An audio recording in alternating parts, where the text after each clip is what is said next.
Howdy. Welcome back to the top 10 albums of September 2024, I Heart the 80s. Today we're taking a look at our penultimate pick, Slippery When Wet by Bon Jovi, released in 1986. This is one of the most iconic albums ever. I didn't even have to do that much research when looking at the track listing. I knew a lot of songs were on here. I knew a lot of them were bangers, so let's stop wasting time. Let's get into it. This is Slippery When Wet. Let's just go ahead and start off with the opener, Let It Rock. No Lil Wayne. I thought I knew what to expect when it came to Bon Jovi, I really did, but this totally just sat me down and told me to shut up. I want to introduce you to a man named David Bryan. You get about a minute of that to start off the album, and when I tell y'all my jaw was on the floor, had no clue that that was going to be how we start off this record. Nothing could have prepared me for that. But shit, once the song actually kicks in, it's just something that you can stomp to, man. You get a lot of that signature Bon Jovi sound with this one, a lot of the signature stadium rock sound that would continue to dominate the rest of the 80s. Let It Rock is actually kind of a dark horse whenever you consider the rest of the songs on here. Even as an opener, it can kind of get overshadowed. Make sure it doesn't though, because it's quite the treat. Let It Rock. Moving on. Oh, hit me one time, will you? Shot through the heart, and you're too late. You Give Love a Bad Name. Oh man, where to begin with one John Bon Jovi?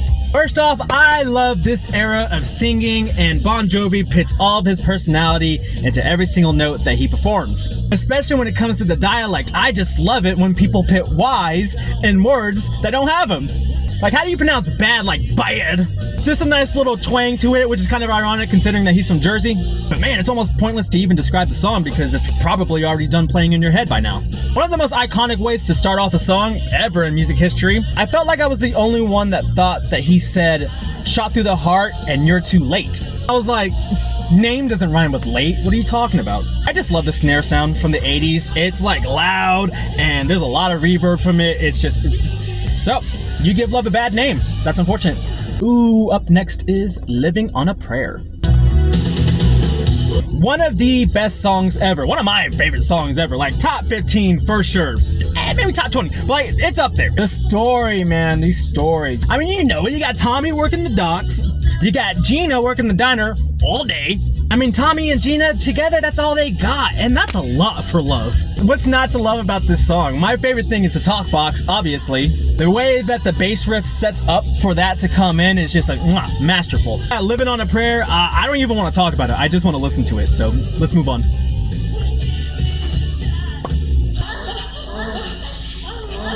That's it? That's the best way to start a song.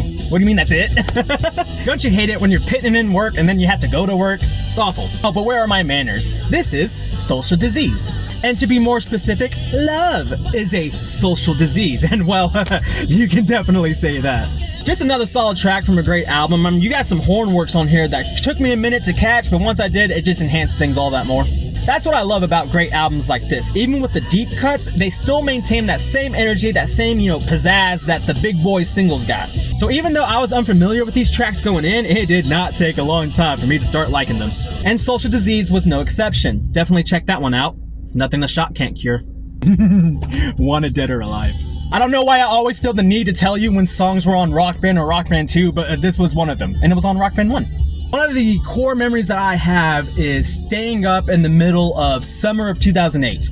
It was me and my two older sisters, and we were playing Rock Band. And one of the songs, and this was like at 2, 3 o'clock in the morning, and here we are just jamming out. A fun fact about this song, John Bon Jovi, the singer, plays acoustic guitar on it. And that's just neat, isn't it? Just another great example of storytelling. Whenever I hear this man tell the tale of this lonesome drifter, I'm just automatically placed in the Mojave Wasteland in like 2281. I got a 357 on my hip, a big old duster, and a big old hat. And anytime that a song can make you feel immersed like that, what more do you want? Wanted. I mean, everything about this track is just iconic. There's just no way that you don't feel like the most badass motherfucker in the world listening to this shit. Cause I'm a cowboy, baby. Nothing more I can add to this behemoth of a track, so let's keep it pushing. Raise Your Hands. Looking at this set list, the first 6 songs just hold so much power. What else is impressive, or rather shocking, is the fact that Raise Your Hands was not a single off this album. I was floored when I heard that because it is like Bop City, dude. The way the song just starts off, I mean, man, what an electrifying guitar riff. Richie Sambora, y'all. Whenever John is not taking up space with just his enormous personality, and I mean that in the best way, Richie is right there to fill in the gaps, and he fills them in well. He really makes his work stand out. I think it's superb. Whenever he's not destroying a solo, he's still doing some like fast riff like this. The man is non-stop. Little unexpected Hamilton there for you. You're welcome. One thing that always cracks me up are the lyrics to the song. Because we start off with like 3 or 4 American cities, and then John just happens to go to fucking Japan all of a sudden. Like, geez, dude, there's a lot of water on this road trip. But that's just nitpicking just for the sake of it. This song is an awesome tune. Moving on to I'd Die For You. I want y'all to hear something real quick. Like, gosh, Mickey, do all these songs just have to have a bitching opening? Anytime you got a dude just like the shit out of his keyboard like that, I mean, how can you not dig that? And again, that is David Bryan on the keys. He's also credited as Noise in this album, so take that for what you will. The lyrics are just so awesome. John is just so apologetic. At least that's the intention, but the lyrics kind of scream gaslighting. Because he's like, I won't do this for you. I'm not going to do that for you. I'm not going to take you anywhere, but I would die for you. You don't want me to die, do you? Never mind, these lyrics are awful. No, I'm kidding. No, I really wasn't going to talk about this song, but those lyrics just crack me up, and I cannot ignore an awesome intro like that.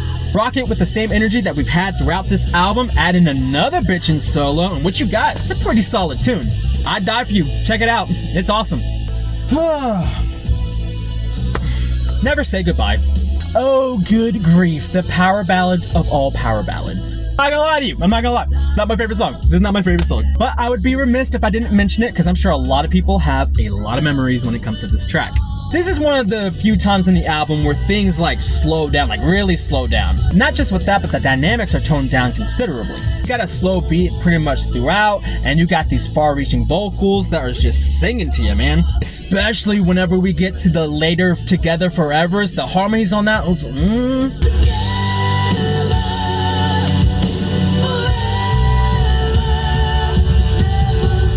Okay, fuck it, you got me. I might like it now.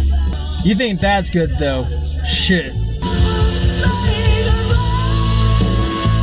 John, my man, who hurt you? So yeah, the legendary Never Say Goodbye. I am just tearing up listening to the ending, so let's just move on. We get to our closer, Wild in the Streets. I like this song. It's a good closer. It still stands apart while maintaining that signature Bon Jovi sound. Whenever you consider some of the lyrics in Never Say Goodbye and what a lot of these lyrics are in this song, man, John really likes fucking in cars, doesn't he? But I can forgive John for all that, because he does something in this song that's just, it's so special. So right before a solo happens, back in the day, a lot of people would say like, guitar.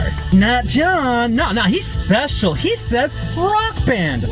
He wants to get everybody involved. My man John said it's a solo, but he ain't the only one playing, you know what I mean? So, Wild in the Streets, a great closer for a great album. And that was Slippery When Wet, a 10-song long album with a 43-minute runtime. Really just producing that signature sound of late 80s hair metal. You got David Bryan and Richie Sambora, as I mentioned before, just killing it with their respective parts. And the one thing that brings it all together is Jon Bon Jovi himself. His storytelling and the way he just injects his personality onto every single track just makes it that much more enjoyable. And for good reason. I'm sure you could not escape these tracks whenever they came out. They dominated the airwaves. When you look at all the songs involved, there is no question as to why. I think the only song that I wasn't too crazy about was Without Love. So was that like 9 out of 10? Goodness gracious. Bon Jovi takes our penultimate pick for I Heart the 80s. Would you have placed him higher? Lower? Would you take him off the list entirely? Let me know. Next time, we will be discussing the #1 pick for I Heart the 80s. You won't want to miss it. Stay tuned.